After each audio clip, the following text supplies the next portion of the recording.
40 বছর পর্যন্ত কত গালি দিলি কওমিওয়ালাদেরকে, জঙ্গি জঙ্গি জঙ্গি বলে গালি দিয়েছ।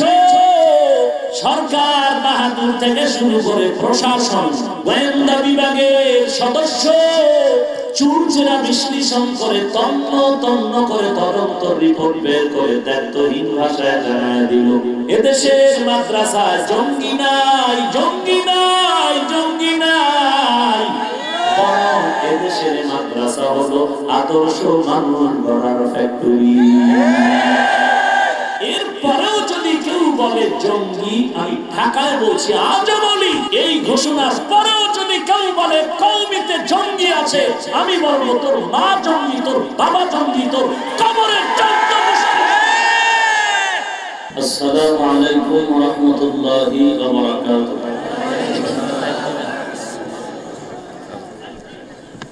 যারা উঠার চিন্তা করতেছেন ফাঁকে ফাঁকে সুযোগে উঠে যান, মোনাজাতের আগে উঠা যাবে না। এই নিয়তে যারা আছেন তারা বসেন। কি রাজি আছেন ইনশাআল্লাহ? ইনশাআল্লাহ। আল্লাহু আকবার, আল্লাহু আকবার। ভালো বলছ। আলহামদুলিল্লাহ, আলহামদুলিল্লাহিল্লাযী জা'আলা আশ-শামসা ওয়াল কামারা বিহুসবান والنجم والشجر يسجدان وفضل زمانا على زمان كما فضل مكانا على مكان وإنسانا على إنسان ونشهد أن لا إله إلا الله وحده لا شريك له لا ضد له ولا ند له ولا مثل له ونشهد أن سيدنا وسندنا وحبيب ربنا وطبيبنا وطبيب قلوبنا ومولانا محمدا عبده ورسوله صلى الله تعالى عليه وعلى آله وأصحابه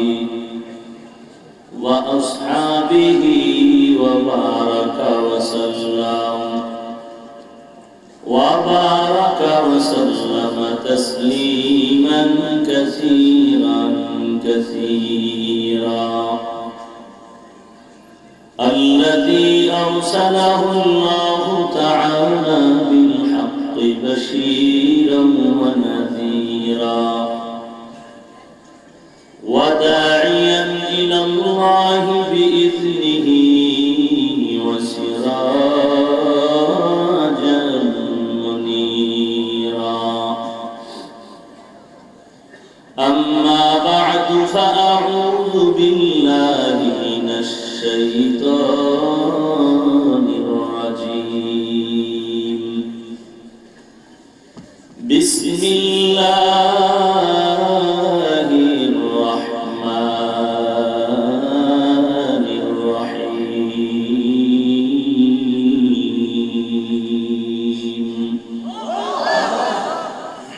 والعصر إن الإنسان لفي خسر إلا الذين آمنوا وعملوا الصالحات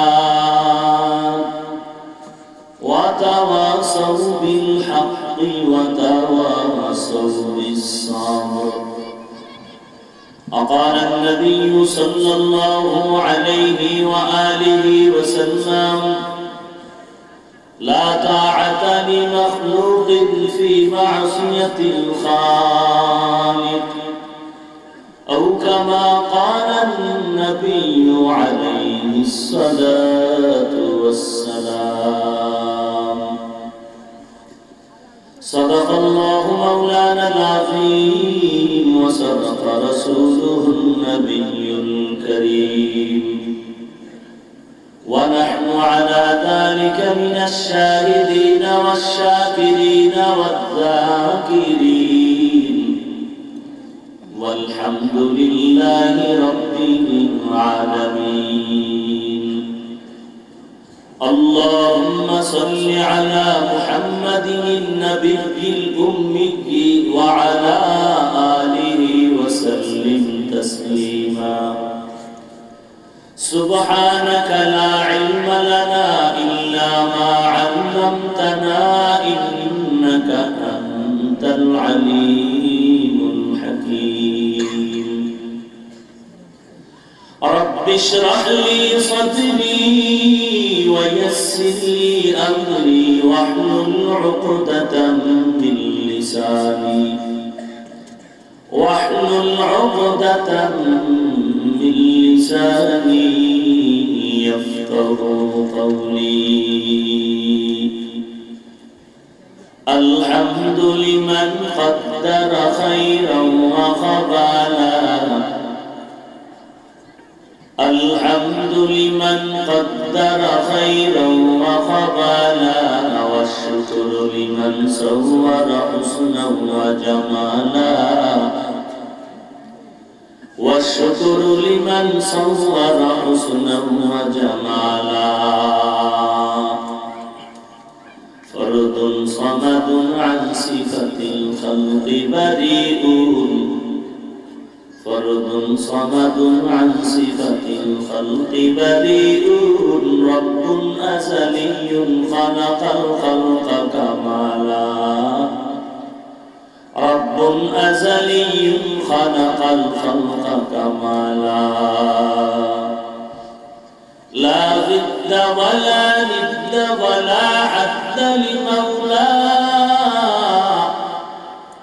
لا ضد ولا ند ولا عد لمولاه الآن كما كان ولم يلق زوالا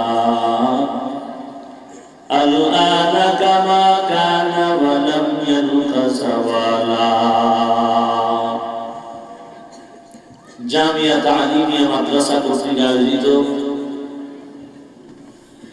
তাফসীরুল কোরআন মাহফিল আজ ১ ফেব্রুয়ারি ২০১৯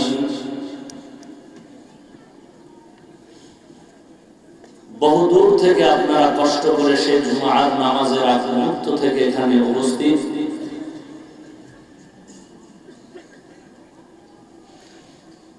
আল্লাহ রাব্বুল আলামিন হাজারো মানুষের মধ্য থেকে আমাদেরকে বাছাই করে এখানে হাজির করেছেন। আল্লাহ পাকের এই নিয়ামত ও করুণার শুকর আদায় করি আলহামদুলিল্লাহ। লক্ষ কোটি দরুদ ও সালাম সাইয়্যিদুল মুরসালিন রাহমাতুল লিল আলামিন শফিউল মুযনিবিন খাতামুন নবিয়্যিন সাইয়্যিদুস সাকালাইন ইমামুল মুরসালিন হযরত মুহাম্মদুর রাসূলুল্লাহ সাল্লাল্লাহু আলাইহি ওয়া আলিহি ওয়াসাল্লাম অত্যন্ত গুরুত্বপূর্ণ দিক নির্দেশনামূলক জাতির ক্লান্তি লগ্নে মুসলিম উম্মাহের এই অশান্তির বেড়াজালে বন্ধনকে বিচ্ছিন্ন করে শান্তির দিক নির্দেশনার জন্য পরকাল জিন্দেগীর কিছু সম্বল সঞ্চয়ের উদ্দেশ্য করে গোটা দেশ থেকে আগত শীর্ষস্থানীয় উলামায়ে হযরতদের পবিত্র জবান থেকে অত্যন্ত চমৎকার আলোচনা আপনারা শুনতেছিলেন। এক একজনের আলোচনা এমন ভাবে চলতেছিল মনে হয় সারা রাত একজনে করলেই আমরা মুগ্ধ হয়ে বসে থাকতাম। এটা কোরআনেরই এক আকর্ষণ, ব্যক্তির নয়। আমি আপনাদের ধৈর্যচ্যুত না করে যতক্ষণ বসে থাকবেন অন্যান্য প্রোগ্রাম সারা দেশ জুড়ে যা করি সেখানে আমি থাকি মেহমান। আজ আপনারা আমার মেহমান, আমি মেজবান। খুশি রেখে চলাই মেজবানের জন্য সুন্নাত।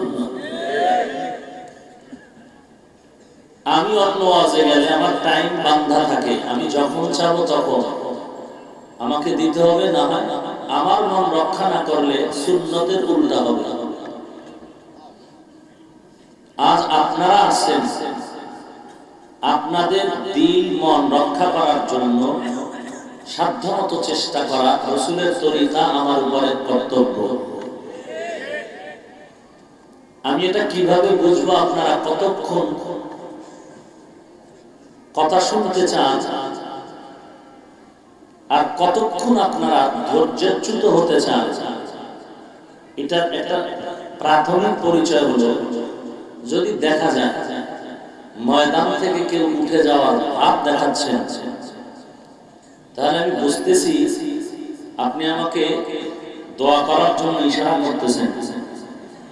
অতএব আপনার ইশারাকে আমার ফলো করে মাহফিল খতম করে দেয়া, এটা আমার আদব, এটা রাসূলের সুন্নাত। তবে আমি আজ ঈদের মতো আনন্দে উৎফুল্ল, আল্লাহু আকবার। কারণ যে সমস্ত উলামায়ে হযরত এখানে আসছেন, যেটা আমি ভাষা দিয়ে বুঝাতে পারতেছি না। একটু আগে বরগুনার হযরত পীর সাহেব রাহমাতুল্লাহ আলাইহি কলিজার টুকরা যে রুহানি বয়ান পেশ করলেন, একটা মানুষ জান্নাতে যাওয়ার জন্য আর নতুন কোনো বয়ানের দরকার নেই।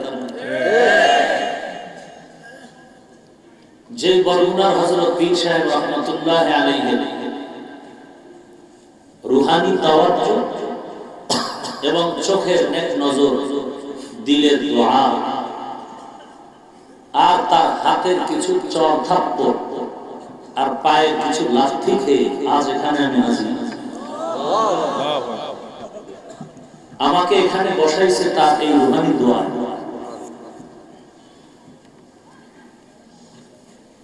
এলাকাবাসীর কাছে আমি চিরঋণী,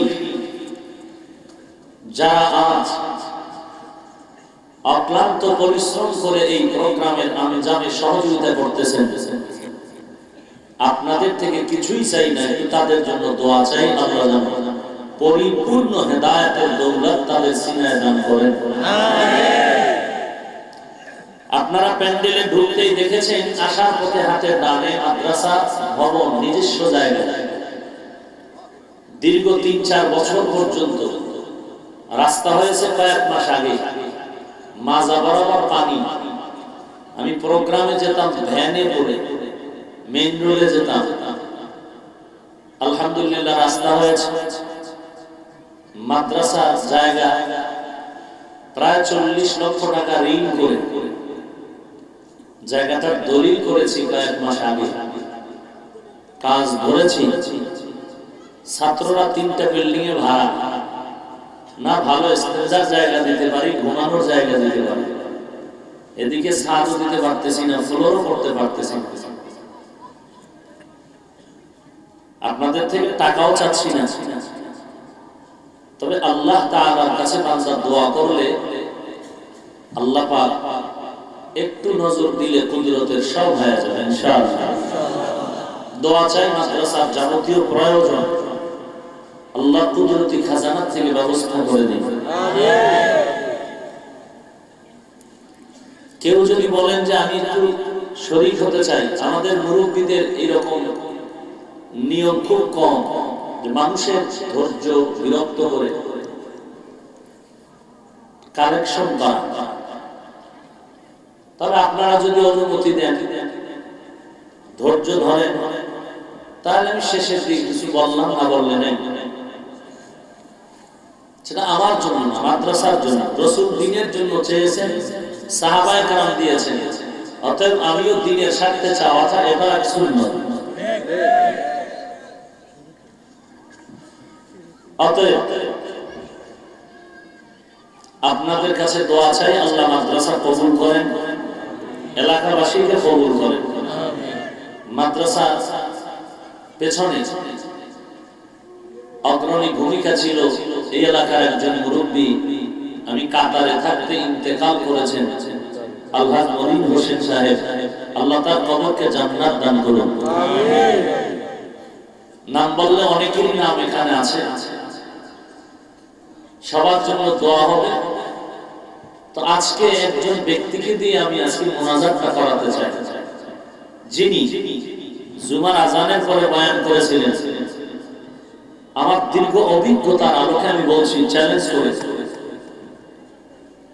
আমার দোয়া কবুল হতেও পারে, নাও হতে পারে, কিন্তু আমি যার কথা বলছি সচক্ষে দেখে বলছি, তার দোয়া আল্লাহর কাছে কবুল হবে, এর বহু প্রমাণ আমি নিজ চোখে দেখেছি। কক্সবাজার টেকনা 5টা মাদ্রাসা প্রিন্সিপাল, তিনি শুধু চোখের পানি দিয়ে চলছে। হযরত দীর্ঘদিন অসুস্থ, আমি নাম দিয়ে আসে না, এবছর আসছেন। আমি বলছি কিছু চাই না আপনার কাছে, একটা দোয়া দিবেন। এখানে মাদ্রাসার জায়গা যেখানে পানি ছিল মাজা পরিমাণ, তখন তিনি অ্যাক্সিডেন্ট হয়েছিলেন। আমি একটা ছোট নৌকা দিয়ে জায়গা বানা করছি, এই সূত্রে ওখানে এসে এমন এক কাদা দিছিলেন, চোখের পানি ফেলে। রাস্তায় পুরো এলাকা তার কান্না দেখেছে, মানুষ দাঁড়িয়ে। অতএব আমার বয়ান যদি আজকে কেউ নাও শুনেন, তা তো আপনাদের ক্ষতি হবে না, তবে অনুরোধ তার সাথে একটু আমিন বলে যাবেন। রাজি আছেন ইনশাআল্লাহ? আল্লাহ কবুল করেন। ওয়াল আসর, সময়ের শপথ। ইন্নাল ইনসানা লাফি খুসর, নিশ্চিত পৃথিবীর সমস্ত মানুষ ক্ষতিগ্রস্ত, জাহান্নামে। ইল্লাল্লাযীনা আমানু, কিন্তু যাহারা ঈমান আনয়ন করবেন, ওয়া আমিলুস সালিহাত, আমলে সালেহ করবেন, ওয়া তাওয়াসাউ বিল হক, সৎ পথে মানুষকে ডাকবেন, ওয়া তাওয়াসাউ বিস সাবর, অসৎ পথ থেকে মানুষকে বাধা প্রদান করবেন। এই 4 দল মানুষ জান্নাতি, বাকি সব জাহান্নামী। কথাটা বলতে গিয়ে আমার আল্লাহ শুরুতেই শপথ করলেন আসরে। 1 নাম্বার কথা, আল্লাহ শপথ করলেন কেন বলুন তো? আল্লাহর কথা কত পার্সেন্ট মিথ্যা? 100%। বলেন 100 আর 100 বুঝি না, যত পার্সেন্ট হতে পারে তার থেকেও আল্লাহর কথা আরো বেশি সত্য। কিন্তু আল্লাহর কথা সত্য, আপনি মানলেও সত্য, না মানলেও। তো আল্লাহ শপথ করার মানেটা কি? লম্বা চওড়া জবাবের সারসংক্ষেপ হলো, আল্লাহ শপথ করে তার বান্দাদেরকে দিলের মধ্যে আগ্রহ পয়দা করতেছেন। ওই কথাটা খুব গুরুত্বপূর্ণ বুঝাবার জন্য। শুধু এখানে না, আল্লাহ কোরআনের বিভিন্ন জায়গায় শপথ করেছেন। ওয়াত-তিন ওয়াজ-যাইতুন ওয়া তুরি সিনিন ওয়া হাযাল বালাদিল আমিন ওয়াদ-দুহা والليل إذا سجى والشمس وضحاها والقمر إذا تلاها والنهار إذا جلاها والسماء ذات البروج واليوم الموعود وشاهد ومشهود والعصر, আসরের শপথ। আল্লাহ আসরের শপথ করে বললেন, আমি শপথ করে সামনে যে কথাটা বলবো খুব গুরুত্বপূর্ণ, এবং যেই জিনিসের শপথ করলাম এটাও বড় মূল্যবান একটি সম্পদ। আসরের শপথ করলেন। আসর, আসরের এক অর্থ সময়, আর এক অর্থ আসরের নামাজ। তাহলে ফলাফল দাঁড়ালো আল্লাহ সময়ের শপথ করলেন অথবা আসরের নামাজের শপথ করলেন। আল্লাহ সময়ের শপথ করলেন কেন? সময়টা বড় দামি এক সম্পদ। সময়টারে যারা কাজে লাগায় তারা জিরো থেকে হিরো হয়ে যায়, সময়টাকে যারা অবমূল্যায়ন করে তারা হিরো থেকে জিরো হয়ে যায়। এরে নবীর উম্মত, সময়টার মূল্যায়ন বুঝাতে গিয়ে আল্লাহ সময়ের শপথ করলেন, দুনিয়ার লাইনেও যদি সময়টারে কাজে লাগাও, দুনিয়ার লাইনেও তুমি জিরো থেকে হিরো হয়ে যাবে। আখিরাতের লাইনেও যদি সময়টারে কাজে লাগাও, আখিরাতের লাইনেও জীবনটা তোমার ধন্য হয়ে যাবে। উদাহরণত বলে থাকি, ফতুল্লা থানা নারায়ণগঞ্জ এই এলাকার 4টা যুবক একই ফ্লাইটে বিদেশ গেল চাকরির জন্য। 5 বছর বিদেশের বাড়ি চাকরি করার পর 4 জনেই ঋণ হয়ে গেল,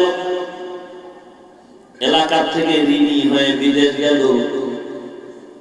5 বছরের মাথায় রেজাল্ট হলো, 2 সন্তান চাকরি করে 2 যুবক ঋণ আদায় করলো, ঢাকা শহরে ফ্ল্যাট বাড়ি করল।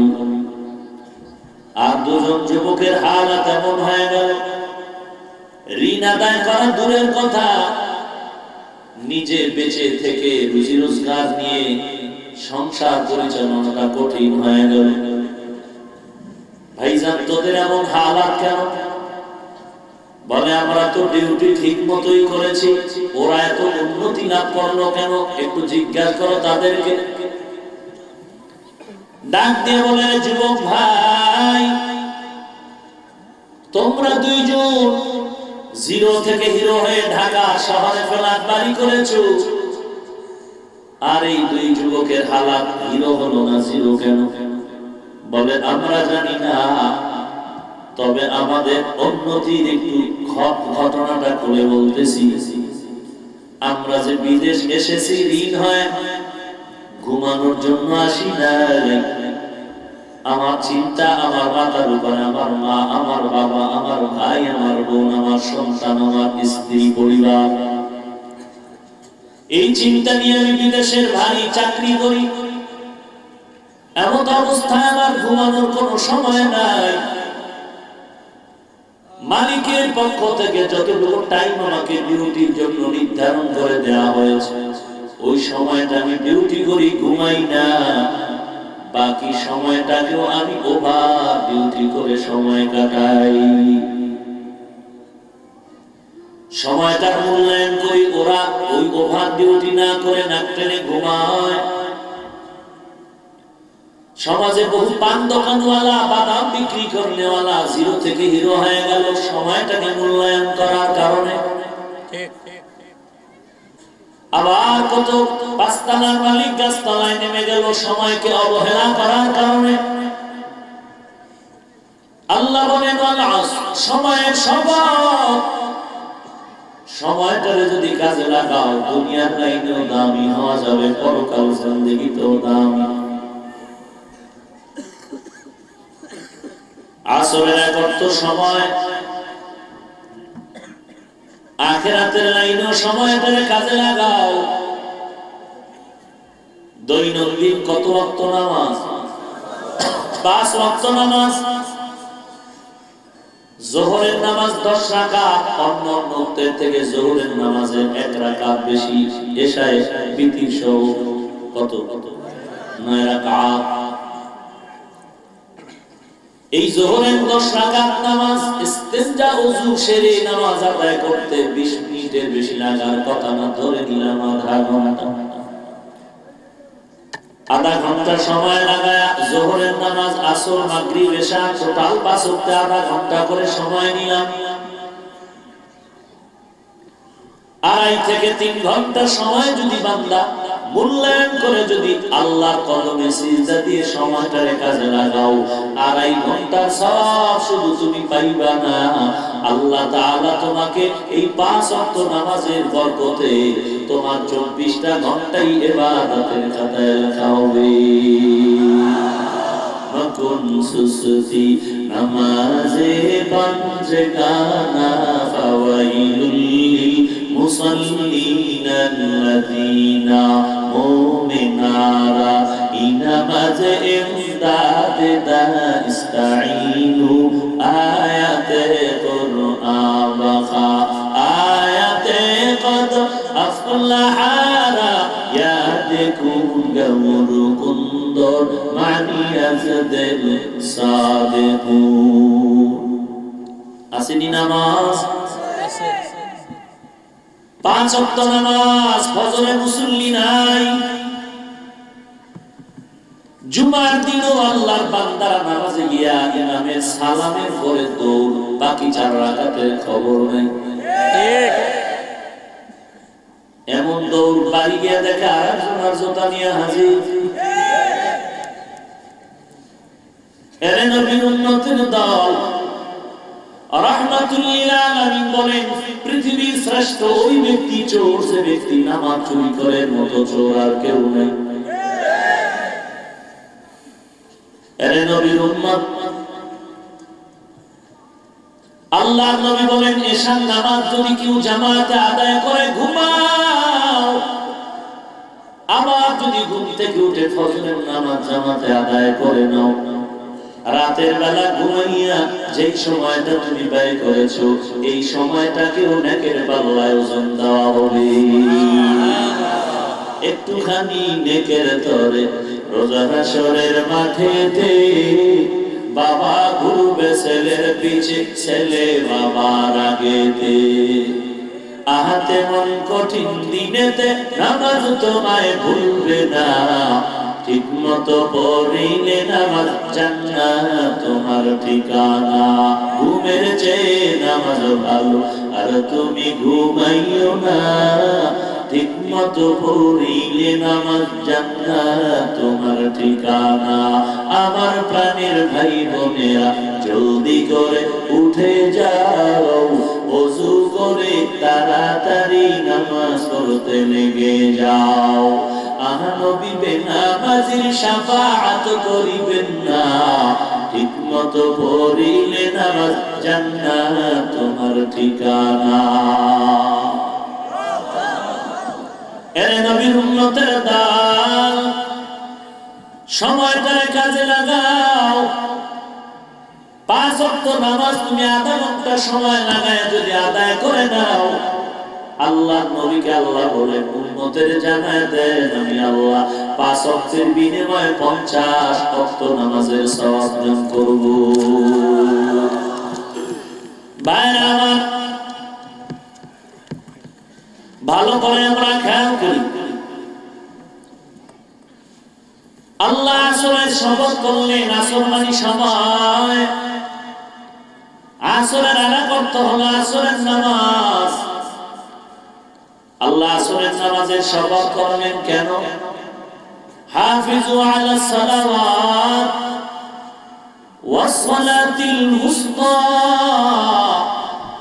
তোমরা নামাজগুলো হেফাজত করো বিশেষ করে মধ্যবর্তী নামাজ আসরের নামাজ এরে নবীর উম্মত ওই সময় দিনের ডিউটি করনেওয়ালা ফেরেশতা বিদায় হয় রাতের ডিউটি করনেওয়ালা ফেরেশতারা হাজির হয় থানার ওসি মহোদয়ের উপরে নোটিশ জারি হয়ে গেল অন্য থানায় ট্রান্সফার হতে হবে 20 বা 1 মাসের মধ্যে নতুন ওসি মহোদয়কে আপনি সব বুঝায় দেওয়ার জন্য প্রস্তুতি গ্রহণ করুন বিদায় বেলা পুরান ওসি সাহেব নতুন ওসি সাহেবকে বলে যান এই হালাত এই থানা বলেন আমার কাজটাকে সুন্দরভাবে পরিচালনার জন্য কি করলে ভালো বলে অমুক ব্যক্তির নাম বললাম এদের সাথে যোগাযোগ যথাযথ রক্ষা করলে হাদিয়া ভালো পাবেন আর নিরপেক্ষ যদি কোনো রিপোর্ট নিতে চাও তাহলে মসজিদের খতিব সাহেবের সাথে যোগাযোগ করলে আপনি ভালো রিপোর্ট পেয়ে যাবেন বিদায় বেলা ফেরেশতারা রিপোর্ট দেয় পুরান ওসি সাহেব বলে যায় নতুন ওসি সাহেব ডায়েরি করে কথাগুলো ফলো করার চেষ্টা করে দিনের বেলা ফেরেশতারা বিদায় বেলা বলে যায় আসরের নামাজে যেই বান্দাগুলো দাঁড়ায় সবাই ভালো আল্লাহর খাঁটি বান্দা আমরা এদের আমলনামায় ভালো বলে লিখে গেলাম আপনারা এদের রিপোর্টটা ভালো দিয়ে রাতের ফেরেশতারাও তাদের আমলনামায় ভালো লিখে দেয়। আসরের নামাজের শপথ করে আল্লাহ যে কথাটা বলেন, আল্লাহ বলেন নিশ্চিত সারা দুনিয়ার মানুষ জাহান্নামী। কথা শেষ না আরো আছে? সারা দুনিয়ার মানুষ জাহান্নামী, কিন্তু 4 গুণওয়ালা মানুষ জাহান্নামী নয়। 4 গুণওয়ালা মানুষ জান্নাতের মধ্যে 1 নাম্বার গুণ ঈমান, 2 নাম্বার গুণ হলো নেক আমল, 3 নাম্বার সৎ কাজের আদেশ, 4 নাম্বার গুণ হলো অসৎ কাজ থেকে মানুষকে বাধা দেওয়া, ফিরানো। বারবার 1 নাম্বার ঈমান। ঈমানের অর্থ হলো বিশ্বাস। বিশ্বাসের আরবি ঈমান, বিশ্বাসের আরবি ইয়াকিন। ঈমানের স্তর 3টা, ইয়াকিন মানে বিশ্বাস, তার স্তর 3টা। ইকরার বিল লিসান, তাসদীক বিল জানান, আমল বিল আরকান। মুখে স্বীকার করা, অন্তরে বিশ্বাস করা, বাস্তবে পরিণত করা। আবার ইয়াকিন মানে বিশ্বাস, তার স্তর 3টা। ইলমুল ইয়াকিন, আইনুল ইয়াকিন, হাক্কুল ইয়াকিন। কানে শুনে বিশ্বাস, চোখে দেখে বিশ্বাস, নিজে কাজটা উপলব্ধি করার মাধ্যমে বিশ্বাস। আমরা সবাই বিশ্বাসের স্তরে কালেমা পড়েছি। ঈমানের প্রথম স্তর জবান দিয়ে বিশ্বাস করা, লা ইলাহা ইল্লাল্লাহ মুহাম্মাদুর রাসূলুল্লাহ। এই কালেমা আমরা বিশ্বাস করেছি। আল্লাহ বলেন এই সিঁড়ি, ঈমানের প্রথম সিঁড়িতে তুমি হাজির। পরিপূর্ণতার 2টা সিঁড়ি আছে, অন্তরে বিশ্বাস করে নাও লা ইলাহা ইল্লাল্লাহ মানে আল্লাহ ব্যতীত আর কোনো মাবুদ নাই। মুহাম্মাদুর রাসূলুল্লাহ মানে মুহাম্মদ নবী আল্লাহর শেষ পয়গম্বর।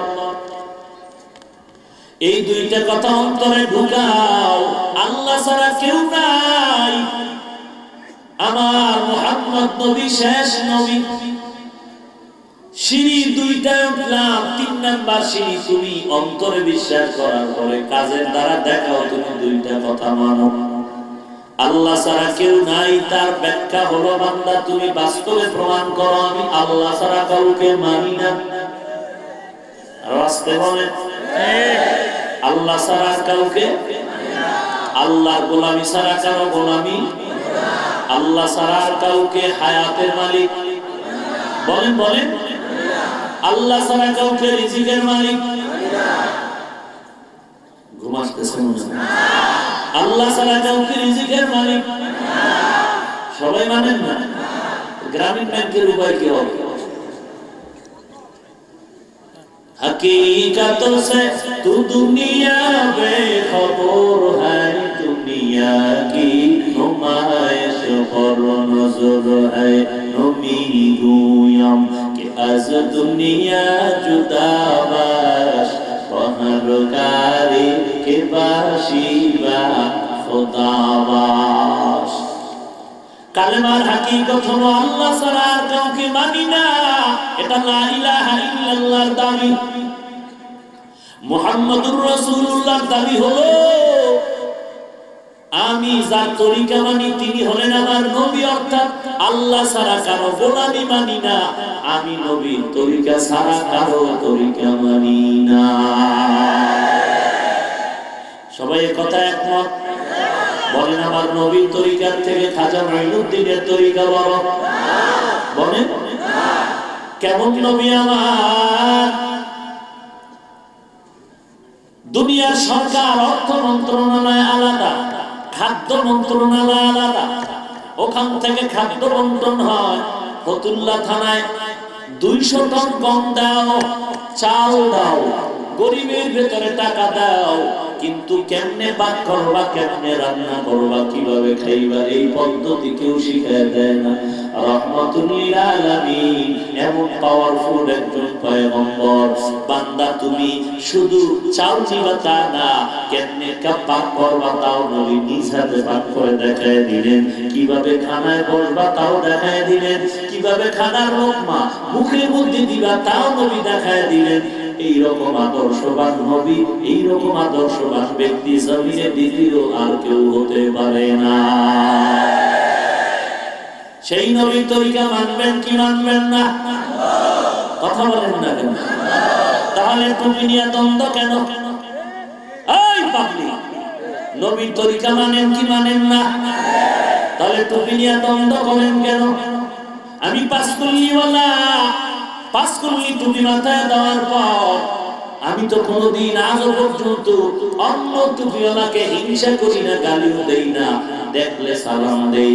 ওরে এলাকার মুসলমান একটু জবাব দেও, তুমি আমার পাঁচকুল্লি দেখলে মাথা গরম করো কেন? কয় আমাদের কালারের সাথে আপনার কালারের মিল নাই। এই ভণ্ড মূর্খ শুনে নাও, তোমার কালারের সাথে আমার কালার মিলাইলে সমাধান হবে না। যদি সমাধান করতেই তুমি চাও, চরমনাই সারসিনা এইভাবে সমাধান না, কওমিয়া আলিয়া সমাধান না, সব সমাধানের গোড়ায় ঢুকে যাও। তোমার কালার আমার কালার ভিন্ন হতে পারে, এই কালার তোমার সাথে আমার কোনো মিলানের দরকার নাই। মদিনার সাথে মিলাইল কিনা সেদিকে নজর দাও। তুকু যাও সুন্নতে আহমদ কুজাবা মোহাম্মদ कै কুয়াত নিসবতুরা কারিশতা মিকুনি নামত বলি গরওয়ালি লানুতাস্তাহে বরওয়ালি। আমি কওমি মাদ্রাসার সন্তান। চিনেননি কওমি? কথা বল না। এই যুগে যারা বলে আমরা কওমি মাদ্রাসা চিনি না, তারা মানুষের কাতারে আছে কিনা আমার টেনশন হচ্ছে। তাকে দ্রুত গতিতে এমার্জেন্সি হসপিটালে ভর্তি করানোর দরকার, তার ভেতরের তার মাসিরে আছে। সরকার বাহাদুর 40 বছর পর্যন্ত কত গালি দিলি কওমিওয়ালাদেরকে, জঙ্গি জঙ্গি জঙ্গি বলে গালি দিয়েছ। সরকার বাহাদুর থেকে শুরু করে প্রশাসন, গোয়েন্দা বিভাগের সদস্য চুরচেরা বিশ্লেষণ করে তন্ন তন্ন করে তদন্ত রিপোর্ট বের করে দায়িত্বহীন ভাষায় জানায় দিল, এদেশের মাদ্রাসায় জঙ্গি নাই, জঙ্গি নাই, জঙ্গি নাই। বরং এদেশের মাদ্রাসা হলো আদর্শ মানুষ গড়ার ফ্যাক্টরি। এরপরেও যদি কেউ বলে জঙ্গি, আমি ঢাকায় বলছি, আজ বলি, এই ঘোষণার পরেও যদি কেউ বলে কওমিতে জঙ্গি আছে, আমি বলবো তোর মা জঙ্গি, তোর বাবা জঙ্গি, তোর কবরের জঙ্গি।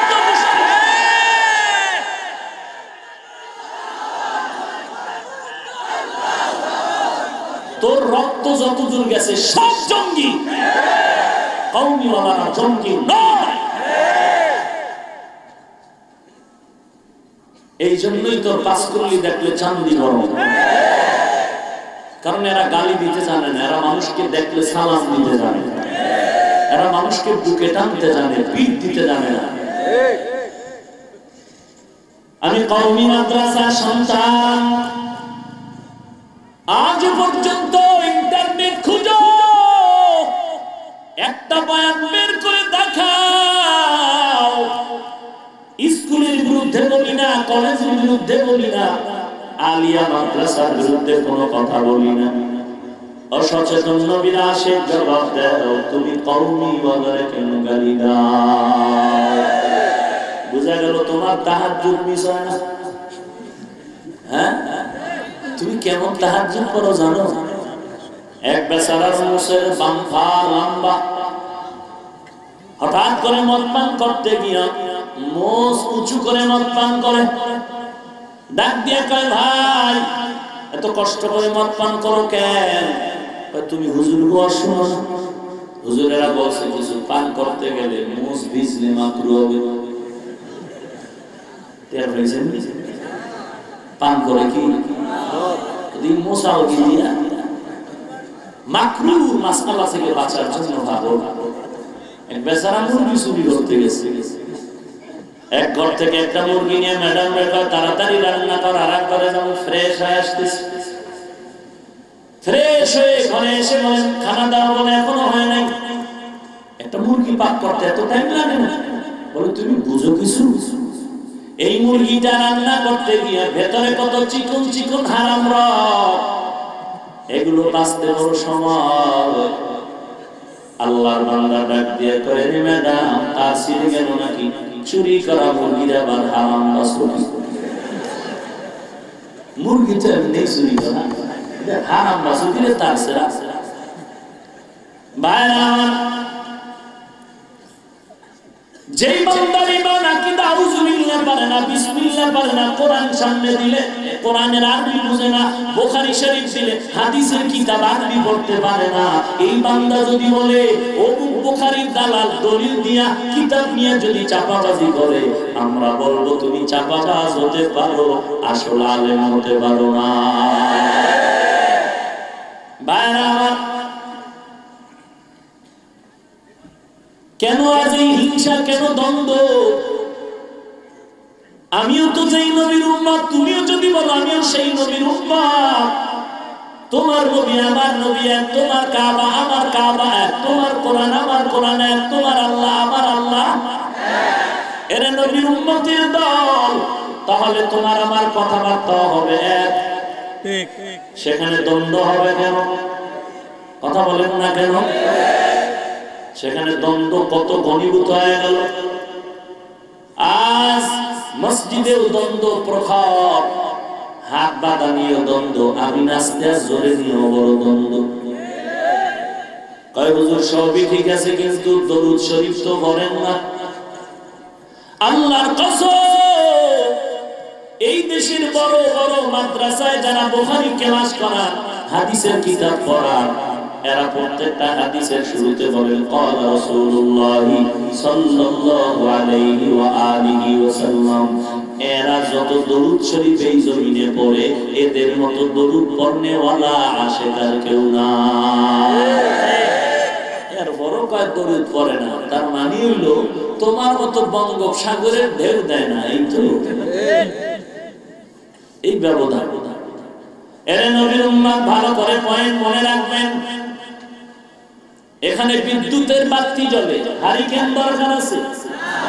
ভালো করে মনে রাখবে, বিদ্যুতের বাতির সামনে হারিকেন যেমন চলে না, পানি যেখানে রেডি সেখানে তায়াম্মুম চলবে না। ভালো করে মনে রাখবেন, বিদ্যুতের সামনে হারিকেন যেমন চলে না, পানি রেডি থাকলে তায়াম্মুম যেমন চলে না। কোরআন হাদিসের স্পষ্ট যেই বিষয় সমাধান আছে, ওই জায়গায় কারো চাপাবাজির যুক্তি চলবে না। নবীর মুহাব্বতে দরুদ শরীফের ব্যাপারে সমাধান কোরআন হাদিসে আছে না নাই? আল্লাহ পাক বলেন ইন্নাল্লাহা ওয়া মালাইকাতাহু ইউসাল্লুনা আলান নবী ইয়া আইয়ুহাল্লাযীনা আমানু সাল্লু আলাইহি ওয়া সাল্লিমু তাসলিমা। আসেনি কোরআনে? ও নবী, উম্মতের জানায় দেন আমি আল্লাহ, ফেরেশতারা আপনি নবীর উপরে দরুদ পড়ে, উম্মতেরাও যেন মুমিনেরাও যেন দরুদ পড়ে, পড়ার কাজ। আরো জোরে বলেন। এবার নবীকে সাহাবায়ে কেরাম বললেন, নবী দরুদ পড়ার কথা বলছেন আল্লাহ, আমরা কেমনে দরুদ শরীফ পড়ব? আমার নবী স্পষ্ট পবিত্র জবান দিয়া পড়িয়া পড়িয়া পড়িয়া পড়িয়া শুনাইলেন, এইভাবে দরুদ পড়ো। এরে নবীর উম্মতের দল, নবীর তরিকা দরুদের ক্ষেত্রে স্পষ্ট দেওয়া আছে। রাহমাতুল লিল আলামিন বলেন, নামাজের মধ্যে যে দরুদ শরীফ পড়ি, আল্লাহুম্মা সাল্লি আলা মুহাম্মদ ওয়া আলা আলি মুহাম্মদ, নাকি বাবা আল্লাহ বলেন? এইটাই বলেন, কথা বলতে হবে ভাই।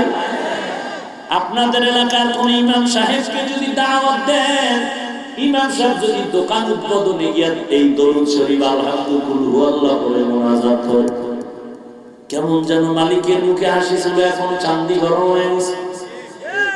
কি ব্যাপার হাজী সাহেব, মন খারাপ কেন? কয় এত কষ্ট করে ডাইল ভাত রান্নাম, দাওয়াত দিলাম, মিলাদ করলেন না কেন? এতক্ষণ কি করছে তোর বাবার মাথা? নামাজের দরুদ হাদিসে আছে, সেই দরুদ পড়লো। নবীর দরুদ ভালো লাগে না, তুই যদি বলো আমি আশিক, আমি বলবো তুমি আশিক নামের বাপ্পা। দরুদের ব্যাপারে সমাধান হাদিসে আছে না নাই? ও নবী, উম্মতের বলে দেন আপনার উপরে দরুদ পড়বে, সালাম পাঠাবে। এরে নবীর উম্মত, বিদ্যুৎ থাকলে হারিকেন লাগবে না, পানি থাকলে তায়াম্মুম লাগবে না, কোরআন হাদিসের স্পষ্ট সমাধান থাকলে কোনো যুক্তি দরকার হবে না। দরুদের ব্যাপারে সমাধান হাদিসে স্পষ্ট আছে না নাই? যদি এটা না পারো, অন্য দরুদ পড়ো, যেটা আমি খুতবায় পড়লাম, আল্লাহুম্মা সাল্লি আলা মুহাম্মাদিন নাবিয়্যিল উম্মি ওয়া আলা আলিহি ওয়া সাল্লিম তাসলিমা। যদি এটা না পারো, অন্য দরুদ পড়ো, হাদিসের মধ্যে যা আছে পড়ো। মদিনারটা ভাল লাগে না, মেড ইন পাকিস্তানেরটা ভাল লাগে। হ্যাঁ, সরকার পাকিস্তানের ক্ষেত্রে যেমন কঠোর, এই মেড ইন পাকিস্তানের দরুদ যারা পড়ে এদেরকে একটু জিজ্ঞাসাবাদের আওতায় আনা দরকার। যে মেড ইন মদিনারটা তোর ভাল লাগে না, আবার তো আমি আশিক, তুই আশিক নামের টাকা বাপ্পা। বলবেন মেড ইন পাকিস্তান কি? মেড ইন পাকিস্তান দরুদ দিয়া মেড ইন হয়ে গেছে। মেড ইন চট্টগ্রাম, সালাতুনিয়া রাসূলুল্লাহ আলাইকুম। আর কইলাম আমরা তো জোরে পাবো, গুনগুন শুরু হয়ে গেছে। আবার মেড ইন সিলেট, কত দরুদ নিয়ে করে মশকারি। অথচ রাসূলের দরুদ পড়া মাত্রই 10টা গুনাহ মাফ, 10টা নেক যোগ হয়ে যাবে, আল্লাহর আদালতে মর্যাদা 10 গুণ বেড়ে যাবে। হাদিসের দরুদ কত মজা। আল্লাহুম্মা সাল্লি আলা রূহি মুহাম্মদ, এই দরুদ পড়ো বাবা, কিচ্ছু পারো না, ছোট্ট সাল্লাল্লাহু আলাইহি ওয়া আলিহি ওয়া সাল্লাম, এতটুকু সাল্লাল্লাহু আলাইহি ওয়া আলিহি ওয়া সাল্লাম। এবার আমি একটু প্রশ্ন করি, আমার রাসূলের দরুদের ব্যাপারে কোনো সীমা আছে নাকি? বান্দা তুমি হাঁটতে চলতে উঠতে বসতে, কেউ বান্দা আল্লাহ নবীর কাছে ঘুমের সময় ওযু বানাইয়া ডান হাত মাথার নিচে দিয়া ডান কাঁধে ঘুমায়া বালিশে মাথা লাগায়া পড়ে সাল্লাল্লাহু আলাইহি ওয়া আলিহি ওয়া সাল্লাম। খেয়াল করেন, ওযু কইরা বিছনায় শুইয়া ডান কাঁধে রাসূলের উপরে দরুদ শরীফ পড়ে। যারা মাসআলা জানেন তারা বলবেন, যারা জানেন না চুপ থাকবেন। বলুন তো, লোকটা শুয়ে শুয়ে যে দরুদ শরীফ পড়ে সওয়াব হবে না গুনাহ হবে? তাহলে তুমি যদি বলো দাঁড়াইয়েই দরুদ করতে হবে, তাহলে বসার ক্ষেত্রে দরুদকে তুমি আবদ্ধ বন্ধ করে দিলে। রাসূলের দরুদ তো বন্ধ হওয়ার জিনিস না, অল টাইম চলবে। তুমি দাঁড়ায় থাকো বলো, তুমি বসে থাকো বলো, তুমি শুয়ে থাকো বলো, হাঁটতেছো পড়তে থাকো, রাসূলের দরুদ অল টাইম পড়তে থাকো, পড়লেই সওয়াব, পড়লেই গুনাহ মাফ। কথা ঠিক নেই? শুধু কি তাই, মসজিদে ঢুকতেও দরুদ, বের হতেও দরুদ। বিসমিল্লাহি ওয়াস সালাতু ওয়াস সালামু আলা রাসূলিল্লাহ, আল্লাহুম্মা ইফতাহ লি আবওয়াব রাহমাতিক। বিসমিল্লাহি ওয়াস সালাতু ওয়াস সালামু আলা রাসূলিল্লাহ, আল্লাহুম্মা ইন্নী আসআলুকা মিন ফাদলিক। খবর নাই, মিষ্টি গাইলেই দরুদের টান, ঠিক। গরম হইলে জোরে টান, ঠান্ডা হইলে আস্তে আস্তে। আল্লাহুম্মা, বঙ্গোপসাগরের ঢেউনি। তবে এখানে একটি কথা আমি বলে রাখি, কোন বুজুর্গ যদি তোমাকে দরুদ শিখায় থাকে, যেটা হাদিসের কিছু অংশ আছে, কিছু অংশ আরবিতে নিজের যোগ করা আছে, আমি সেটাকে নাজায়েজ বলবো না, তবে যদি পড়তে চাও শুদ্ধ করে পড়ো। অঙ্গবের ঢেউ কেন, অশুদ্ধ কেন, রাসূলের দরুদ দিয়ে উপহাস কেন? আবার কেউ একটা নিয়া টুনটুন বাড়ি দেয় আর দরুদ পড়ে, কত মস্কারি চলে দরুদ দিয়ে। আল্লাহুম্মা সাল্লি আলা সাইয়্যিদিনা মুহাম্মদ, একটা টানো দিল না, একটা শব্দ, মানে বাংলা কবিতা, অথচ রাসূলের আজমতে দরুদ পড়বে, চোখের পানি বের হবে, গুনাহ মাফ হবে। বাইরে আমার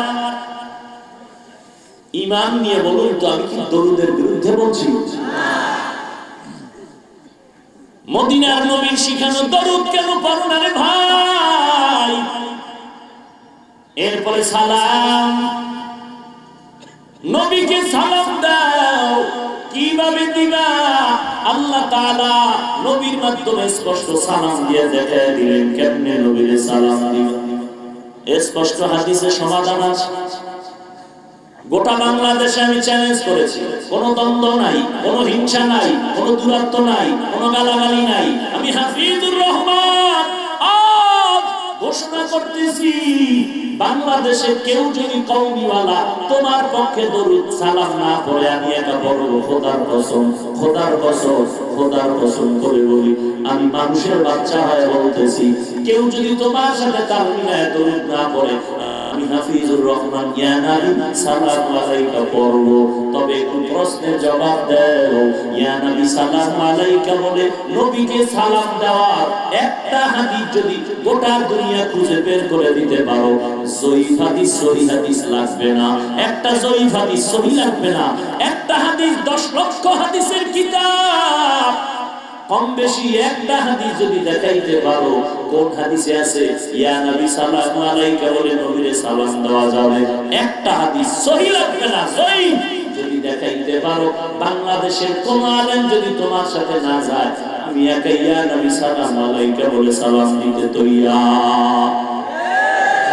যদি বলেন হাফিজ ভাই এত উঁচু পর্যায়ে যাওয়া যাবে না, আর একটু নিচে কিছু বলেন, হ্যাঁ একটু নিচে নেমে বললাম, নবীজির লক্ষ লক্ষ সাহাবায়ে কিরাম, একজন সাহাবীর নাম আমার সামনে পেশ করো, নবীকে ইয়া নবী সাল্লাল্লাহু আলাইহি বলে সালাম দিয়েছেন, একজন সাহাবী দিয়েছেন, যদি প্রমাণ দেখাইতে পারো, আল্লাহর কসম কেউ যদি তোমার সাথে ইয়া নবী না পড়ে, আমি ইয়া নবী সাল্লাল্লাহু আলাইহি সালাম তোমার সাথে দিব, খোদার কসম করে বলছি, একজন সাহাবীর নাম পেশ করো। যদি বলো হুজুর অত উপরে না, একটু নিচে নামেন, আসো তুমি হানাফি না, আমিও তো হানাফি, আবু হানিফা আর মাযহাব মানি, বলো ইমামে আযম আবু হানিফা ইয়া নবী সাল্লাল্লাহু আলাইহি বলে নবীকে সালাম দিয়েছেন, একটা প্রমাণ দাও। ইমাম মালিক, ইমাম আহমদ বিন হাম্বল, ইমাম শাফি ইয়া নবী বলে সাল্লাল্লাহু আলাইহি বলে নবীরে সালাম দিয়েছেন, একটা প্রমাণ যদি দিতে পারো, আমি খোদার কসম কেউ নাই, আমি তোমার সাথে সালাম দিব।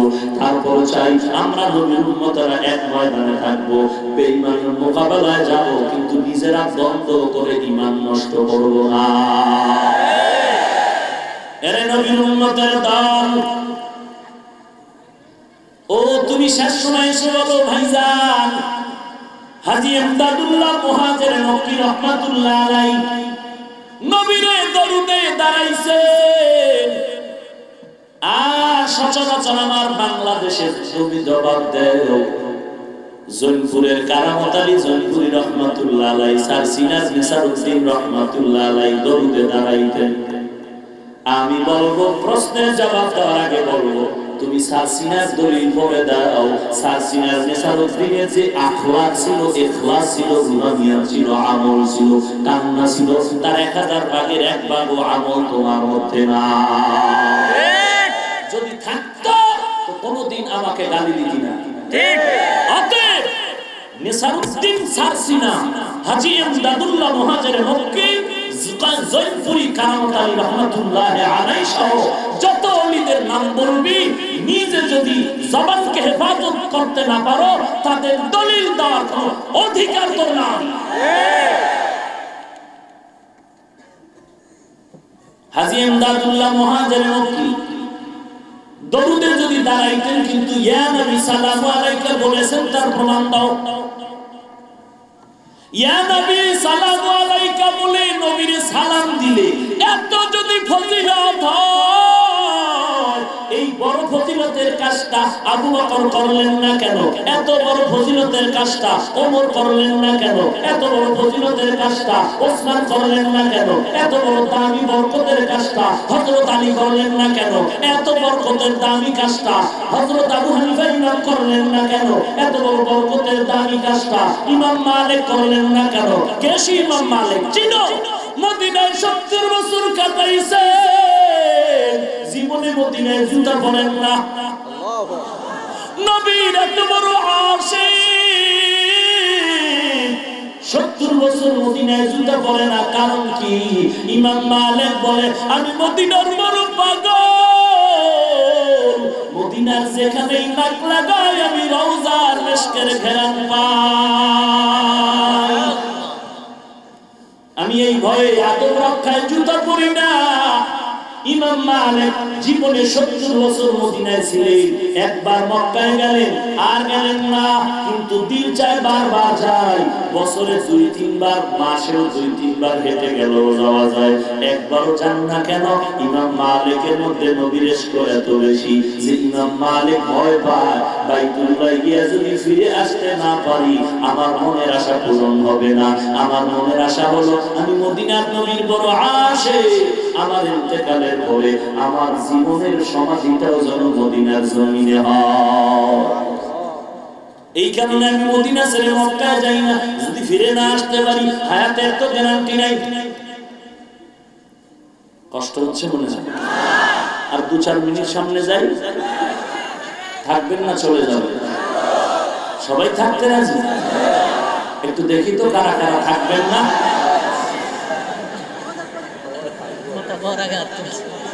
এত ঘুষ হারায় গেলে তো বাইরে আমার আসলে কি থাকবেন ইনশাআল্লাহ? আল্লাহ কবুল করেন। উঠা বসা করলেই মুনাজাত। হুজুর আইছে না? আর উঠলেই দোয়া। চলবে নাকি চলবে না? মদিনা যাইতে পারলাম না, মদিনা দেখতে পারলাম না, মদিনা যাইতে পারলাম না। আমি অসহায় তাই এত দূরে রই, আমি অসহায় তাই এত দূরে রই, শুধু সালাম জানাই মদিনা যাইতে পারলাম না, মদিনা দেখতে পারলাম না, মদিনা যাইতে পারলাম না। মদিনা নাম কত মধু,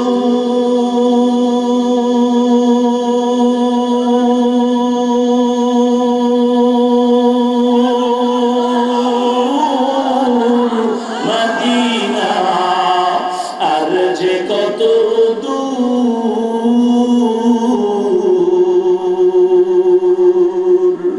মদিনা নাম কত মধু,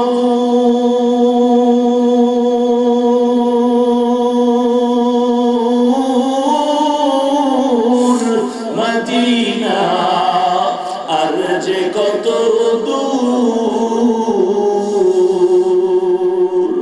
সেই মদিনার পথের ধুলি আমি, সেই মদিনার পথের ধুলি আমি মাখতে পারলাম না, মদিনা যাইতে পারলাম না, মদিনা দেখতে পারলাম না, মদিনা যাইতে পারলাম না। আমি অসহায় তাই এত দূরে রই, আমি অসহায় তাই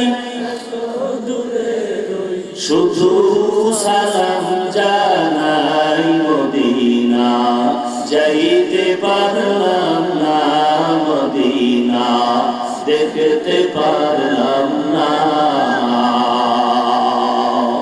আরো শুনবেন? আরো শুনবেন? আচ্ছা, মাঝখানে টাকা উঠাই তৈল কিছু দিবেননি? ইনশাআল্লাহ। ইনশাআল্লাহ আওয়াজ কমে গেছে। ইনশাআল্লাহ। আল্লাহ কবুল করেন। আরো জোরে বলেন। ভাইরা আমার, ইমাম মালিকের দিলের তামান্না, আমি বারবার বাইতুল্লাহর গিলাফ ধরে লাব্বাইকের আওয়াজ দিব, কারণ এমন একটা ঘর যেখানে হাজির হওয়া মাত্র জীবনের সব গুনাহ মাফ হয়ে যাবে। এমন একটা ঘর যেই ঘরে গিয়ে শুধু তাকায় দেখলেও আমলনামায় সওয়াব। ইমাম মালিকের মনে চায়, যায় না কেন? যায় না কেন? হায়াতের গ্যারান্টি নাই। কোন দিন জানি আজরাইল এসে যায় বলতেও পারি না কয়দিন হয়। আল্লাহ কি কুদরত!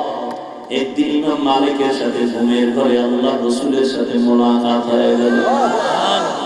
আপনাদেরও মোলাকাত হোক, চান না? সবাই চান। তাহলে প্রতিদিন 3 বেলা খানার আগে 3টা করে বিড়ি টানবেন। হ্যাঁ, টানা যাবে? তাহলে এত বড় বেহায়া কেন আপনি, বেলাজা কেন? এত বিশাল এক বরকতের মাহফিল হলো, মোনাজাতের ঘরে রাস্তায় বিড়ি টানেন। আসেনি? এমন আসে? কথা বলেন। আল্লাহ হেদায়েত দান করুন। আমিন। ভাইরা আমার, ইমাম মালিকের সাথে ঘুমের ঘরে রাহমাতুল লিল আলামিনের মুলাকাত হয়ে গেল। ইমাম মালিক আল্লাহর নবীকে দেখে দিলটা শান্ত, প্রশ্ন করে ফেললেন, ও পয়গম্বর, আমার দিল চাই একটু মক্কায় গিয়ে আল্লাহকে লাব্বাইক করে হাজিরা দিন, কিন্তু যাইতে চাই না, পারি না কেন? আমার হায়াতের কোনো গ্যারান্টি নাই। আপনি আল্লাহর পক্ষ থেকে যদি একটু জানায় দেন আমার হায়াত কতদিন আছে, জানতে পারলে আমি সুযোগ মতো আল্লাহর ঘর জিয়ারত করে আনবো।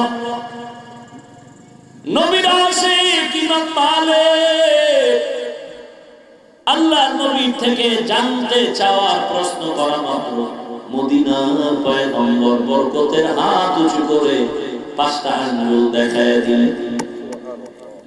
নবীজি কয় আঙ্গুল দেখায় দিলেন? 5টা আঙ্গুল মোবারক দেখাইলে ইমাম মালিকের ঘুমটা ভেঙে গেল। ঘুম থেকে উঠে চিন্তায় বিভোর। আল্লাহর নবীজি 5 আঙ্গুল মোবারক দেখাইলে এর দ্বারা আমি কি বুঝলাম? আমার হায়াত 5 দিন নাকি 5 মাস না 5 বছর না 5 যুগ, তাও বুঝলাম না। রাহমাতুল লিল আলামিন কি বুঝাইলেন জানি না। দ্রুত ইমাম মালিক খাদেমকে বললেন, ও খাদেম, ওই যুগের সবচেয়ে ব্যাখ্যাকারী বড় আলেম আল্লামা ইবনে সিরিন রাহমাতুল্লাহি আলাইহি, যাও যাও তার থেকে গিয়া স্বপ্নের ব্যাখ্যা নিয়ে আসো, তবে আমি মালিকের নামটা বলবো না। খেয়াল করতেছেন? আমি মালিকের নামটা বলবো না। খাদেম চলে গেলেন আল্লামা ইবনে সিরিনের দরবারে। শায়েখ আমার ডাক দিয়ে বলেন, শায়েখ, এক আল্লাহর বান্দা স্বপ্ন দেখলেন রাহমাতুল লিল আলামিনের সাথে মোলাকাত হয়ে গেল। জানতে চাইলেন হায়াত কত? রাহমাতুল লিল আলামিন 5 আঙ্গুল দেখায় দিলেন। হায়াত কত জানি না, ব্যাখ্যা জানতে চাই 5 দিন না 5 মাস না 5 বছর। আল্লামা ইবনে সিরিন বলেন, ও খাদেম, কে দেখেছে স্বপ্ন? খাদেম বলে, নাম বলা যাবে না। ইবনে সিরিন বলে, স্বপ্নের ব্যাখ্যা দেওয়াও যাবে না। কেন? বলে, কারণ হলো যিনি স্বপ্ন দেখলেন তার কোয়ালিটি জানতে হবে। কারণ কোন গাঁজাখোর, দাড়ি নাই, টুপি নাই, বিড়ি টেনে বেউস, এ যদি বেউসে আমি নবীরে দেখছি, ও নবীকে দেখতে পারে না। ও যদি বলে, বুঝতে হবে গাঁজা খায়া শয়তানকে দেখেছে। এই খাদেম,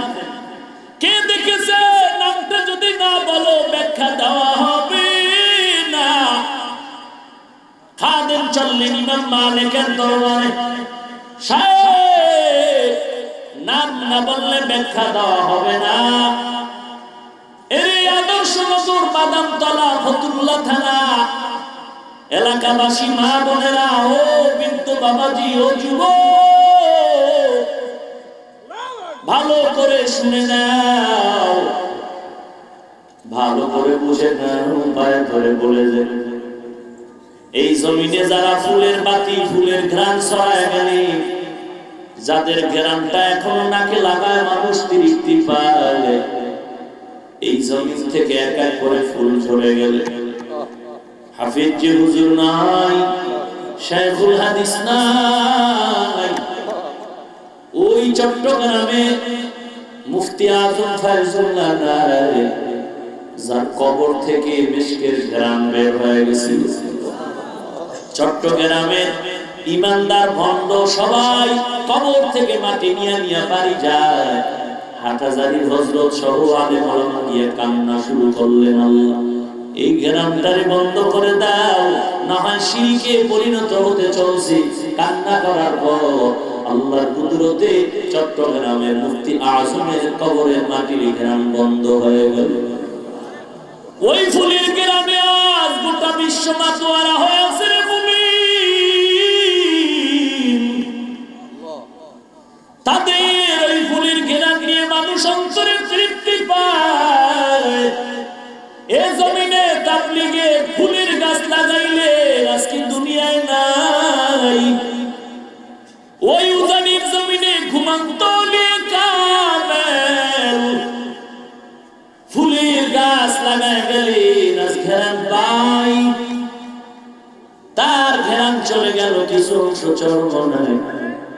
আজ গোটা মানুষ কেনই যেন ওখানে ঘেরান পাইলে আর নামাজ ছাড়তে মনে চায়। আবার এই জমিনে কত ফুলের গাছের নামে বেহেশতের বাগানের দরবার আছে, ওখানে যাওয়ার পরেও নামাজ পড়ে না, আগের থেকে আরো খারাপ হয়ে যাচ্ছে। যেই দরবারে গেলে মানুষ ভালো হয় সেই দরবার ভালো, একেবারে বাংলা ফতোয়া। যেই দরবারে গেলে মানুষ আমলওয়ালা হয়, ভালো হয়, জান্নাতি হয়, ওই দরবার ভালো, দরবারওয়ালাও ভালো। দরবারে গেলে মানুষ আমল ছেড়ে দেয়, গুনাহ করে, খারাপ হয়, দরবারও খারাপ, দরবারওয়ালাও বড় খারাপ। এরে নবীর উম্মতের দল, রাহমাতুল লিল আলামিনের তরিকা গাও, মায়ের নবীর তরিকা নিজের আপন মালা বানায় নাও। ইমাম মালিকের থেকে বড় আশিক কেউ হতে পারো নাই। সেই ইমাম মালিক নবীর এত পাগল, তিনি কেন নবীর এই বরকতি ইয়া নবী সালাম আলাইকার বরকতি সালাম কেন দিলেন না? দলিল দাও না কেন? এর নবীর উম্মতের দল, হাদিসের একটা কিতাব সরকারি মাদ্রাসায় পড়ায়, দরকারি মাদ্রাসায় পড়ায়। আবার আসতে আসতে কি কিতাব? হাদিসের কিতাব, নাম হলো মিশকাত শরীফ। কি নাম? সরকারি মাদ্রাসায় পড়ায়, দরকারি মাদ্রাসায় পড়ায়। আবার আসতে আসতে কিতাবের নাম খণ্ড নাম্বার 2, পৃষ্ঠা নাম্বার 403, অধ্যায়ের নাম হলো বাবুল কিয়াম। ওই হাদিসে ওই অধ্যায় মিশকাত শরীফ দ্বিতীয় খণ্ড 403 নাম্বার পৃষ্ঠা, বাবুল কিয়াম। ওই হাদিসের কিতাব সরকারি মাদ্রাসা আছে, দরকারি মাদ্রাসা আছে। ওই কিতাবের মধ্যে হাদিসে বলা হয়েছে নবীর একজন খাদেম 10 বছর খেদমত করেছে, হযরত আনাস। হযরত আনাস নবীর 10 বছরের খাদেম। তিনি স্পষ্ট হাদিস বলেন, আমরা নবীর সম্মান করা যতটা জানি, দুনিয়াতে আমাদের মতো ভালো কেউ জানে না। আমরা 10 বছর নবীর খেদমত করে দেখেছি, নবীকে দাঁড়াইয়া কেউ আমরা সম্মান করি না, কারণ আমার নবী এটাকে অপছন্দ করতেন। নবীরে দাঁড়াইয়া সম্মান করাটাকে অপছন্দ করলে যদি কাফের হয় আগে দলিল দে, নবীর 10 বছরের খাদেম আনাস কি হবে? দলিল পেশ করে দাও। ওই অধ্যায়ের সামনে আর এক হাদিসে আল্লাহর নবী বলেন, ভালো করে শুনিয়ে নাও, স্পষ্ট হাদিসের ঘোষণা। যেই কিতাব আলিয়া আছে কওমিতে আছে, ওই কিতাবে আল্লাহর নবী বলেন, মান সাররাহু আইয়াতামাসসালা লাহু রিজালুল কিয়ামাহ ফালইয়াতাবাওয়া মাকআদাহু মিনান নার। কোন মানুষ যদি কাউকে দাঁড়াইয়া সম্মান করলে খুশি বোধ মনে করে, তার ঠিকানা যেন সে জাহান্নামে বানায় নেয়। নবীর হাদিস। এর নবীর উম্মতের দল হযরত আনাস কেন নবীকে দাঁড়ানোর ব্যাপারে নিষেধ করলেন? এরপরও আমি সবার কথার একমত। শেষ কথা, আমি 1000 বার ইয়া নবী সাল্লাল্লাহু আলাইহি বলে দিতে রাজি আছি। আবু বকরের দলিল দাও, ওমরের দলিল দাও, আবু হানিফার দলিল দাও, নবীর আশেক মালিকের দলিলটা পেশ করো। এরপর যদি করো, আমরা তো কোনোদিন বলি না কাফের, আমরা তো কোনোদিন গালি দেই নাই, বরং দেখা হয়েছে সালাম দিয়েছি, তোমরা কেন গালি দাও? বুঝা গেল তোমাদের উপরে আল্লাহর রহমত বেশি। হ্যাঁ, আল্লাহ আপনি হেদায়েত দান করুন। এর নবীর উম্মতের দল কেউ নবীর দাঁড়ায় দেয় আর বসে দেয়, দ্বন্দ্ব কেন করো রে ভাই? দ্বন্দ্ব করার কিছু নাই।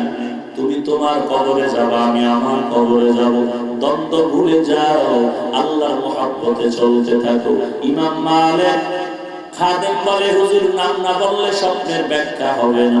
ইমাম মালিক বলে, যাও স্বপ্নের ব্যাখ্যার নামটা বলে দাও। ইমাম মালিক দেখেছে।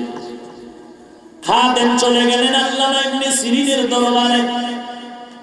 এবার আল্লামা ইবনে সিরিন স্বপ্নের ব্যাখ্যা দিতে গিয়ে বলে, নাম বলো। বলে, ইমাম মালিক মদিনার নবীর বড় আশিক। বলে, এবার আমার ব্যাখ্যাটা শুনে নাও। শুনবেন ইনশাআল্লাহ? আরো জোরে বলেন আল্লাহ সবাইকে কবুল করে নিন। এরে নবীর উম্মত, মদিনার আশিকের দল, অন্যের সমালোচনা না করে নিজের ঈমানের খবর নাও, স্ত্রীর খবর নাও, নিজের সন্তানের খবর নাও। কারণ আমি সব মাহফিলে বলি, কিয়ামতের ময়দানে আল্লাহ না করুন, আল্লাহ না করুন, আল্লাহ না করুন, আমি হাফিজুর রহমান যদি বিপদে পড়ে যাই, বাংলাদেশ কেন পৃথিবীর কাউকে কোনো জবাব চাবে না। কিন্তু ভালো করে মনে রাখো, ওরে মুসলমানের দল, হাসরের ময়দানে যদি তোমার সন্তান বিপদে পড়ে, অথবা তোমার স্ত্রী, তোমার বোন, তোমার সন্তান বিপদে পড়ে যায়, বাবা হয় বা স্বামী হয়, আসামির কাঠ গড়ায় দাঁড়ায় জবাব না দেওয়া পর্যন্ত জান্নাত হবে না। বাইরা আমার, অতএব নবীর মহব্বত অন্তরে জমা করে দাও, আমলের লাইনে মজবুতি অর্জন করো। এরে এলাকার মুসলমান, আজও এক যুবক চোখের পানি ছেড়ে কাঁদলেন এখানে শুয়ে। আপনাকে দেখতে পারি নাই, দূরের থেকে বয়ান শুনে শুনে দাড়িটা লম্বা করেছি। বড় কষ্টের জীবন চলতেছে, কামাই রুজি, বড় চাকরি ছিল, ছেড়ে দিয়েছি শুধু আরাম কামাইয়ের জন্য। ওরে নবীর উম্মতের দল, হেদায়েতের মালিক একমাত্র আমার আল্লাহ। অনুরোধ করে বলছি, আল্লাহর মহব্বত নিয়ে চলো, নবীর তরিকা মতো চলো। নবীর তরিকা আগে, তারপরে অন্যটা। আমার নবীর সাথে আমার বাবার তরিকা যদি মিলে যায়, নবীর সুন্নতের সাথে মিললে বাবাকে মানিব। যদি আমার নবীর সাথে বাবার মিল থাকে না, বাবাকে মানা যাবে না। এটাই হলো আসল কথা। আর এই সঠিক নিরপেক্ষ তরিকা শিক্ষা দেওয়ার জন্য এ জমিনে কোরআনের দরস আর মাদ্রাসা অতএব অনুরোধ করে বলি, মাদ্রাসারে গালি না দিয়া জঙ্গি কেন্দ্র না বলে পারলে সহযোগিতা করো, আল্লাহর মহব্বত সন্তান দিয়া করো, একটা সন্তানের কোরআনওয়ালা বানায় যাও।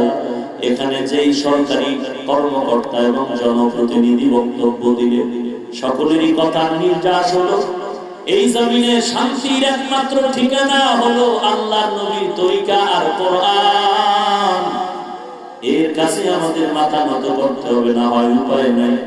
অনেকে মনে করে গরিবরা পড়বে, না না, কত আর্মি, কত বিডিআর, কত র‍্যাব, কত ডিসিএসপির সন্তান আজ কোরআন তেলাওয়াত করে কোরআনের হাফেজ। এর নবীর উম্মতের দল, নিজের ঘর কত সুন্দর। যদি মানুষ আল্লাহর মুহাব্বত নিয়ে কবরের চিন্তা করত, তাহলে নিজের ঘর তৈরির আগে আল্লাহর নবীর ঘর মাদ্রাসা তৈরি করত। বলেন তো এই কষ্টের ফসল মাদ্রাসা কান্দে নিয়ে কবরে যাব? কথা বলেন। এক ছাত্র নাকি এলাকায় গিয়ে বলে, আমাদের এলাকায় ওয়াজ হবে, ওয়াজ বাঁশ দান করেন, বাঁশ। একটা বাঁশের বিনিময়ে 100 বাঁশ। কত? তো মানুষের মধ্যে কিছু চালাক আছে না? চালাক ভালো, অতি চালাক ভালো না। চালাক ভালো, কিন্তু অতি চালাক ভালো না। অতি চালাক, নামাজ নাই, রোজা নাই, পর্দা নাই, ইমামের পাগড়ি নাই, দোষ। যারা দেখতে নারীটা এক বেডি স্বামীর সাথে দ্বন্দ্ব, পছন্দই করে না, অথচ স্বামী বড় বুজুর্গ। এরকম ফ্যামিলি আছে না নাই? তো বুজুর্গ একদিন তাকায় দেখে, ম্যাডাম তাকায় দেখে, রাতের জোনাকি আলোতে একজন পাগড়িওয়ালা শূন্যের উপরে খালি ঘুরে ঘুরে। ম্যাডাম কি স্বামী চাই না, এরকম যদি হইতো কলিজাটা ঠান্ডা হয়ে যায়। রাতের বেলা আল্লাহর বান্দা বুজুর্গ ঘরে এসে হাজির। স্বামী তুমি কিসের বুজুর্গ? আজকে রাত্রে দেখলাম এক বুজুর্গ শূন্যের উপরে ঘুরে পাগড়ি মাথায়। আল্লাহর বান্দা বুজুর্গ কয়, ম্যাডাম এই ব্যক্তি আমি ছিলাম। তাই নাকি? কয় ও এই জন্যই দেখছি পাও একটা বাঁকা হয়ে গেছে। কত বড় খারাপ ভাইরা আমার। যারা দেখতে নারী তার চরম বাঁকা, যার কপালে হেদায়েত নাই। 13টা বছর নবীর বয়স শুনল, নবীজির বরকতের চেহারা দেখলো, কালেমা পড়লো না কে? আর ওদিকে ওমরের মতো বান্দা তরবারি নিয়ে নবীকে জবাই করার জন্য দৌড়াইয়া কালেমা রশি গলায় লাগায় দিল। কেমন পাগল হয়ে গেল ওমর। ওমর চোখের পানি ছেড়ে কান্না করে, জান্নাতের টিকিট হাতের মধ্যে রেডি হয়ে গেল। কান্না করে বলে, আল্লাহ যদি ঘোষণা করে সব মানুষ জান্নাতে যাবে, একটা বান্দা জাহান্নামে যাবে, আমি ওমর ভয় পাই সেই জাহান্নামের আসামি আমি হয়ে যাই। এনে নবীর উম্মতের দল, আল্লাহর কাছে আমানত এই মাদ্রাসা। এই জমিনে কত কণ্ঠওয়ালা যুক্তিবাদী সাহেব ছিলেন, কত বড় বড় ব্যক্তিরা ছিলেন, যাদের একটা কণ্ঠ শোনার জন্য মাইলকে মাইল হেঁটে হেঁটে মানুষ বয়ান শুনতে যাইত। আজকে সবাই এক এক করে বিদায় হতে চলছে। এর নবীর উম্মত একদিন সকলেরই বিদায় হতে হবে। কিন্তু এই মাদ্রাসা থাকবে, মসজিদ থাকবে, আপনি আমি একদিন থাকবো না। অতএব দিনের স্বার্থে এক মনে চলতে পারি, আল্লাহর কাছে এই উসিলায় না জানি আল্লাহ নাজাত দেয়, এই নিয়ত করে চলার চেষ্টা করি। রাজি আছেন ইনশাআল্লাহ? তাহলে আমরা আর পরস্পরে দ্বন্দ্ব করব না। কে কোন পীরের বিরিদ জানার দরকার নাই, জানতে চাই নবীর উম্মত কিনা। আর কোন দ্বন্দ্ব নাই। আপনাদের কাছে আর বিরক্ত করব না, একটু অনুরোধ জানায় যাই। আমাকে এই লিস্টটি দেওয়া হলো মাদ্রাসার কাজের জন্য, বিশাল আয়োজন। ছাত্ররা 24টা ঘন্টা কোরআন তেলাওয়াত করবে, লেখাপড়া করবে। এই মাদ্রাসাগুলোতে আজ এখানে এমন আল্লাহর বান্দা আছে, সেই কুমিল্লা, চট্টগ্রাম, কুষ্টিয়া, বহু দূর দূর, খুলনা থেকে, ময়মনসিংহ থেকে, বহু দূর থেকে আল্লাহর বান্দারা এখানে আছে। এটা হাফিজুর রহমানের কোনো কৃতিত্ব না, একমাত্র আমার আল্লাহর মেহেরবানি আর নবীর তরিকার কোরআনের বরকত। অতএব আমি অনুরোধ করে বলবো, এই দিনের মার্কাজ যেন আল্লাহ কবুল করে নেয়। আর এই মাদ্রাসার প্রয়োজন বহু, সাথ দিতে বহু খরচের প্রয়োজন, আল্লাহ কুদরতের জিম্মায় যেন ব্যবস্থা করে দেয়।